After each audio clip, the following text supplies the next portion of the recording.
হাজারো ভুল আমাদের মধ্যে থাকবে, থাকতেই পারে, কিন্তু আমি এখানে সমস্ত মানুষের সামনে বলতে চাই এবং বলতে পারি, যাদের দোয়া কবুল হয়, আমি সবার কাছে দোয়া চাই।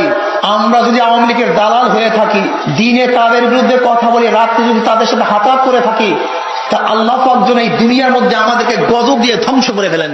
সবাই বলেন আল্লাহুম্মা আমিন, সবাই বলেন আল্লাহুম্মা আমিন। কিন্তু যারা এই অপবাদ দেয়, আমি তাদের জন্য দোয়া চাই, আল্লাহ পাক যেন তাদেরকে পরিপূর্ণ হেদায়েত দিয়ে দেন।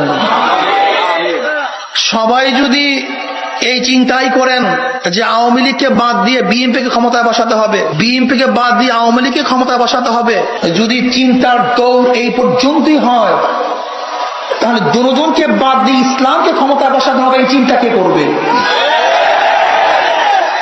কি করবে বলেন? সর্বোচ্চ চিন্তা যদি এতটুকুই হয়, অল্টারনেট, একে বাদ দিয়ে কে, একে বাদ দিয়ে কে, তাহলে ইসলামকে কে বসাবে? ইসলামকে উদ্যায়ন কে করবে? কে ক্ষমতায় বসাবে?